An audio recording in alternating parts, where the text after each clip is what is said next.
They shoehorned everyone into the crowded offices on the second floor and showed this film before the dinner was served downstairs to those prominent practitioners of their art, whose names read today like a who's who of Beaux-Arts sculptors. But the climax of the evening was still to come. After supper was served and speeches were delivered, the New York police came to the party. A woman had been killed a block away earlier that evening. An eyewitness said the perpetrator was dressed like a sculptor. Although no one who attended the dinner wore a smock, the police had to interview every person in attendance. As Felix Wheel said in his memoirs dictated a decade later, quote, "I'm sure this event remained in the minds of all those who attended," unquote, in more ways than he and Clyde Trees ever intended. Laura Garden Fraser's models are used as patterns to be reduced and cut as dies at this tiny two-story shop on New York's East Side, now a frame shop. The key to metal making is a Janvier die engraving pantograph invented by Victor Janvier in 1892. This amazing machine converts a sculptor's three-dimensional pattern into a die of the required size. Medallic Art's founder, Henri Riel, learned of this machine in France, became proficient in its operation, and imported the first Janvier to America. The metal pattern is affixed in upright position to a large wheel that slowly rotates when the machine is running. A tracing point is attached to a long beam which is pivoted at the opposite end. The tracing point is allowed to move the beam in and out as it plays across the face of the pattern, somewhat like a phonograph player. The movement of the beam controls the depth of penetration and the cutting by the cutting point as it mills the face of the die. Thus the modulated relief in the pattern is reproduced with exacting fidelity and perfect reduction in the die. After the die is cut the first time, a finer tracing point and a finer cutting point is used. 3 separate cuts will reproduce all the sculptor's original detail. During this amazing performance, oil is played across the face of the die to carry away the tiny die particles and to lubricate the cutting point. The steel die was cut in nearly dead soft state. It is hardened by heating in an annealing furnace and slowly immersing it completely in water. Hardened tool steel from which the die is made can withstand this treatment until it is capable of striking thousands of metals. The die can become brittle in time, but with proper care it can last for decades.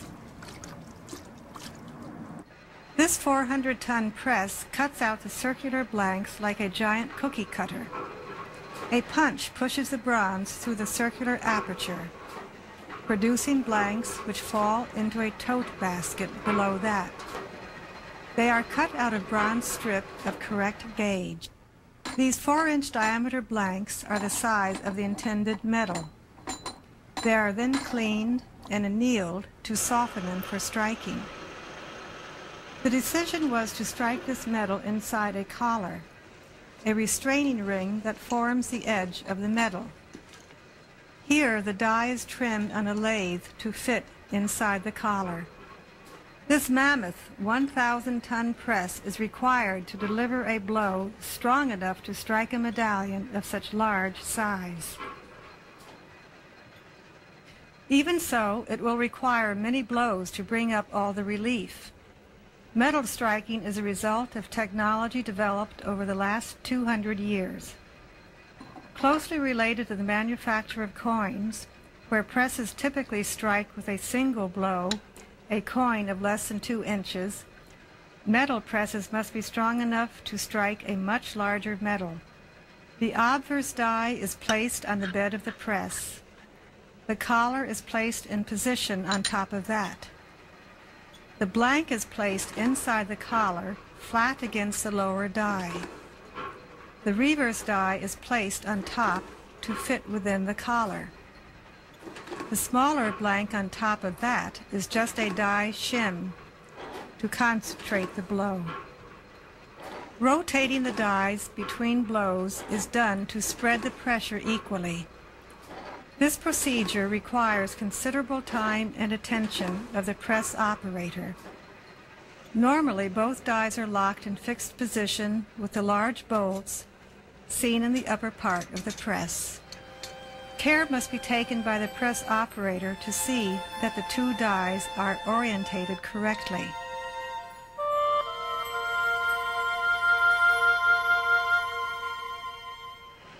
Individual metals are softened, annealed, by heating with a blowtorch and quickly immersing in water. This heat treating technique affects the molecular structure. It softens bronze, while the same process hardens or tempers iron, as in a die that we saw before, heated and slowly immersed in water.